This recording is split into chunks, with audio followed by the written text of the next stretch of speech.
가라라는 제목으로 하나님의 말씀을 전하도록 하겠습니다. 우리가 함께 읽었던 말씀은 아브라함의 마지막 인생을 기록한 본문입니다. 아브라함은 믿음의 조상이라고 불리우죠. 믿음의 대명사인데 하나님께서 인류를 향한 구속의 역사를 열어가실 때 가장 첫 번째로 불러낸 인물이 바로 이 아브라함입니다. 그래서 그의 이름은 단순히 한 개인의 이름이 아니라 하나님의 나라의 그 역사를 여는 출발점인 이름이었다는 것이죠. 창세기 12장에서 하나님께서 드디어 아브라함을 부르셔요.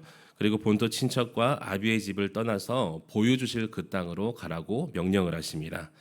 그때 하나님께서 아브라함의 세 가지 큰 약속을 주셨는데, 첫 번째 약속이 하늘의 별과 같이 많은 자손을 주시겠다. 또 두 번째 약속은 자손에게 그 땅을 주시겠다. 세 번째는 그를 통해 모든 민족이 복을 얻게 하시겠다라는 이 큰 세 가지 약속을 아브라함에게 주셨습니다. 그런데 이 약속을 그 당시 아브라함에게 주셨을 때 아브라함이 생각해 보면은 현실적으로 불가능해 보이는 것들이었다는 것이죠.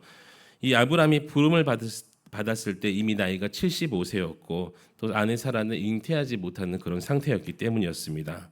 그런데 하나님은 불가능을 가능케 하시는 분이심을 여러분 믿으시기 바랍니다.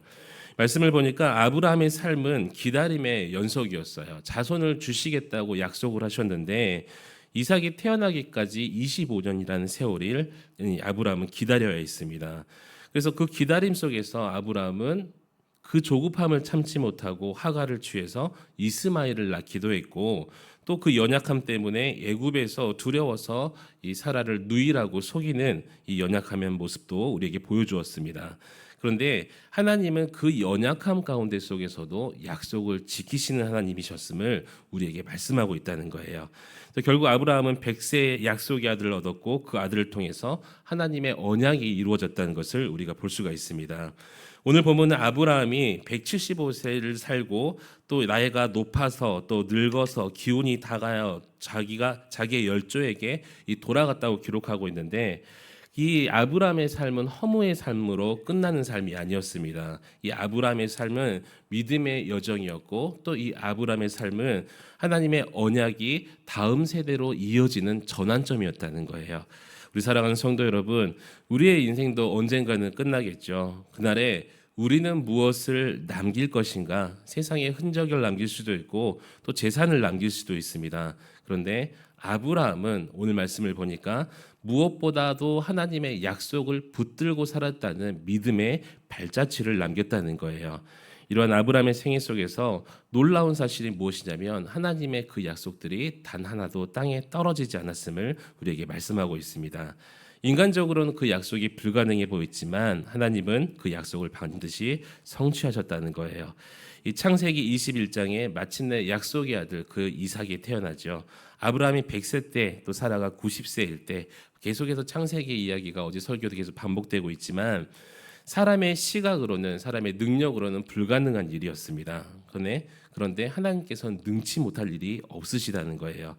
본문 25장 5절은 이렇게 우리에게 말씀하십니다. 아브라함이 이삭에게 자기의 모든 소유를 주었고, 아멘.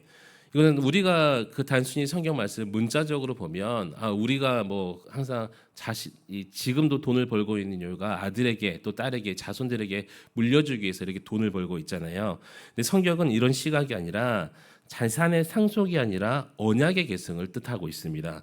하나님께서 아브라함에게 주신 그 약속의 그 모든 복들이 이삭에게 이어질 것을 우리에게 말씀하고 있다는 거예요. 그래서 단지 이 가문의 이야기가 아니라 하나님께서 하신 말씀은 결코 헛되지 않으며 반드시 성취된다는 증거를 이어진다는 복으로 우리에게 말씀해 주고 있습니다. 그래서 이사야 40장 8절은 우리에게 말씀하시죠. 풀은 마르고 꽃은 시드나 우리 하나님의 말씀은 영원히 서리라 하라. 세상의 약속은 변하고 깨지기 쉽지만 하나님의 약속은 하나님의 성품처럼 변하지 않음을 우리에게 말씀하고 있습니다. 우리 사랑하는 한강교회 성도 여러분, 우리 삶 속에서 약속은 반드시 성취됨을 여러분 믿으시기 바랍니다. 그래서 우리가 붙들어야 될 것이 무엇이냐면 눈앞의 현실이 아니라 그 하나님의 약속의 말씀이라는 거예요. 왜냐하면 현실은 흔들리지만 하나님의 언약은 흔들리지 않고 때로는 응답이 늦은 것 같이 보여도 아브라함의 복이 이삭에게 계승되는 것처럼 하나님의 때에 반드시 이루어짐을 우리에게 말씀하고 있습니다. 그래서 우리에게 필요한 것은 약속의 성취를 믿고 기다릴 수 있는 믿음과 인내라는 것이죠. 아브라함이 25년을 기다린 것처럼 우리도 믿음으로 서서 인내로 기다려야 됩니다. 때로는 지연되는 것처럼 보이는 시간들이 오히려 하나님의 계획 속에서 우리를 성숙시키고 준비시키는, 또 약속을 사모할 수 있는 믿음을 우리에게 준다는 거예요. 그래서 하나님의 약속은 반드시 성취된다, 이 말씀을 붙드시고 이것이 바로 믿음의 사람의 확신이며 성도의 소망임을 여러분 믿으시기 바랍니다. 그래서 아브라함의 삶을 이 지탱한 힘이 무엇이었냐면 바로 이 믿음이었다는 것이죠. 이 믿음이라는 것은 단순히 하나님의 약속을 듣고 그 약속에 동의하는 것으로 끝나는 것이 아니에요. 믿음이라는 것은 우리의 삶의 전체를 잡아주는 힘이고 고난 속에서도 흔들리지 않는 토대라는 것입니다. 그래서 11에서 11장에서 아브라함을 이렇게 설명하죠. 믿음으로 아브라함은 부르심을 받았을 때에 순종하여 장래의 유업으로 받을 땅에 나아갈 때 갈 바를 알지 못하고 나아갔으며. 아멘. 갈 바를 알지 못하였지만 믿음으로 나아갔다, 믿음으로 떠났다. 인간의 눈으로는 앞이 보이지 않지만 믿음은 보이지 않는 것을 볼 수 있는 눈을 우리에게 허락해 준다는 거예요. 믿음은 이 아브라함이 수많은 시련을 겪었을 때 견디게 할 수 있는 그 힘이었고, 특별히 하나님께서 이삭을 번제로 드리라고 명령했을 때 아브라함은 믿음으로 순종할 수 있었던 이유가 바로 여기 있었다는 것입니다. 그 믿음은 히브리서 11장 19절은 이렇게 설명을 합니다. 그가 하나님이 능히 이삭을 죽은 자 가운데서 다시 살리실 줄로 생각한지라. 비유컨대 그를 죽은 자 가운데서 도로 받은 것이니라. 아멘. 엄청난 믿음이죠. 아브라함은 실제 이 이삭을 죽이려고 마음을 먹었던 거예요. 하나님께서 살려주시겠지라는 믿음을 가지고 있었습니다. 그래서 믿음이라는 것은 하나님의 명령과 말씀과 그 언약에 아브라함처럼 끝까지 신뢰할 수 있는 것을 바로 믿음이라고 한다는 거예요. 우리의 삶도 마찬가지입니다. 고난과 시련이 닥쳤을 때 아브라함에게는 이삭을 번제로 바치라는 시련이 있었어요. 만약에 믿음이 없었다면 쉽게 무너지고 아브라함과 이삭을 번제로 바치지 못했겠죠. 그러나 이 믿음이라는 것은요, 하나님의 말씀을 신뢰한다는 것은 폭풍과 같은 이 고난 속에서 마치 배가 닷을 내려서, 그 무거운 닷을 내려서 배를 안전하게 붙잡아 주는 것처럼 그 믿음이 우리의 믿음을 이 시련 속에서도 붙잡아 준다는 것입니다.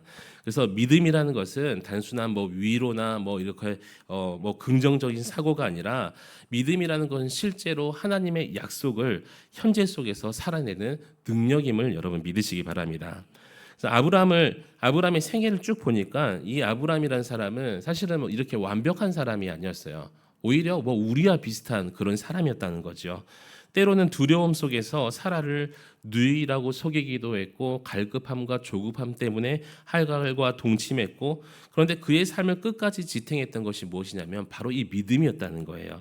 그래서 하나님은 이 아브라함의 그 연약함에도 불구하고 믿음을 보시고 그를 뭐라고 말씀하세요? 의롭다라고 평가를 해주셨어요.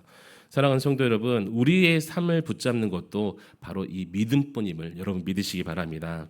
단순한 교리적 동의 이런 것이 아니라 삶을 붙드는 실제적인 능력이 바로 이 믿음이에요. 그래서 매일 말씀과 기도 속에서 또 순종으로 여러분 믿음을 키우시기 바랍니다. 그 믿음으로 오늘을 살아내면서 주님께서 주어주시는, 또 다음 세대로 전수되는 그 귀한 사명을 감당할 수 있는 저와 여러분 되시기를 우리 주님의 이름으로 간절히 축원합니다. 아브라함의 신앙은 개인적인 차원에서 끝나지 않았어요. 이 하나님의 언약을 이 이삭에게 계승해 주었죠. 그래서 본문은 아브라함이 이삭에게 자기의 모든 소유를 주었다고 기록하면서 이삭이 단순히 재산을 물려받은 것이 아니라 하나님의 언약을 계승했음을 말씀하고 있습니다. 그래서 이 성경의 흐름을 보면 하나님의 언약은 반드시 다음 세대에 이어지는 것을 우리가 볼 수가 있어요. 다음 세대로 향하고 있습니다. 언약이 다음 세대로 흘러가고 있다는 거예요. 그래서 신앙은 나 하나로 끝나서는 안 된다는 것이죠. 우리의 자녀들에게, 우리의 다음 세대들에게 올바른 그 믿음의 신앙을 우리가 전수해야 돼요.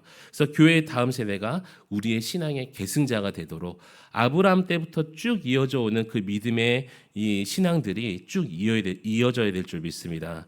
그래서 오늘날의 한국 교회의 가장 큰 과제가 다음 세대라고 이야기를 하는데, 그래서 교회가 건물을 세우고 더 좋은 건물을 세워서 다양한 프로그램들로 다음 세대를 위해서 이렇게 뭔가를 다 만들어주고 있어요.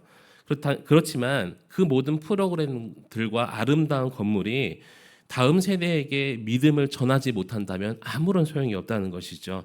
다음 세대를 올바르게 세우기 위해서 우리가 많은 노력을 합니다. 물질로 투자하고 관심을 주고 기도도 하고, 하지만 이런 것들이 믿음이 없이는 특권 의식을 심어주는, 특권 의식이 있는, 또 자기만의 세계가 있고 자기만을 위하는 그런, 어떻게 보면 금쪽이 같은 다음 세대로 우리가 잘못 양육할 수도 있다는 거예요.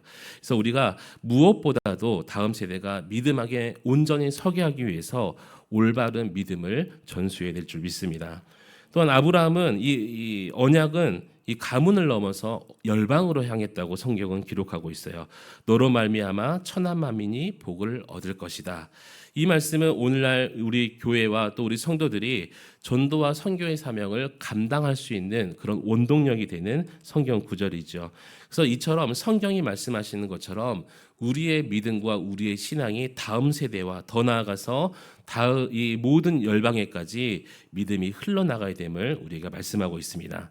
아브라함은 죽었지만 믿음의 사명이 이어져 가고 있죠. 그래서 그 믿음의 사명이 이어져 나가온 이 결과가 우리가 이 자리에 모여서 함께 예배한다는 거예요. 그래서 우리도 받은 믿음을 다음 세대와 열방으로 이어져가는 그 사명을 우리가 감당해야 될 줄 믿습니다. 말씀 맺도록 하겠습니다. 아브라함의 인생은 이 허무로 끝나는 인생이 아니었어요. 하나님께서 주신 약속을 믿었고 그 약속을 따라 살면서 때로는 연약한 모습이 있었지만 다음 세대와 열방을 향한 그 사명을 남기고 떠난 정말 복된 인생이었습니다. 우리도 언젠가, 제가 서두에도 말씀을 드렸지만 언젠가 하나님 앞에 서야 될 날이 반드시 옵니다. 그날에 우리가 남겨야 되는 것은 무엇이냐면요, 세상의 이름과 우리의 재산과 우리의 흔적이 아니에요. 오직 하나님의 약속을 믿고 그 약속을 붙잡고 살아낸 흔적을 우리 주님께서는 요구하신다는 것이죠. 그리고 그 믿음을 가지고 다음 세대와 열방으로 우리의 그 믿음을, 또 우리의 그 신앙들을, 예수 그리스도의 이름을 흘려보내는 사명의 발자취를 남겨야 될 줄 믿습니다. 그래서 오늘 우리 모두가 아브라함처럼 흔들리는 믿음을 가지고, 흔들리지 않는 믿음을 가지고 하나님의 약속을 굳게 붙들면서 맡기신 사명, 특별히 다음 세대를 향한 그 하나님의 귀한 사명을 충성되게 붙들 수 있는, 그래서 하나님께서 이 마지막 날에 착하고 충성된 종아라고 칭찬 듣는 저와 여러분 되시기를 우리 주님의 이름으로 간절히 축원합니다. 오늘 함께 기도하실 때 하나님의 약속을 굳게 믿고 그 믿음을 다음 세대와 열방을 향한 사명으로 이어나갈 수 있는 우리가 되게 해달라고, 또 그런 교회가 되게 해달라고 우리 주님의 이름을 한번 부르짖고 기도하며 나아가시겠습니다. 주여.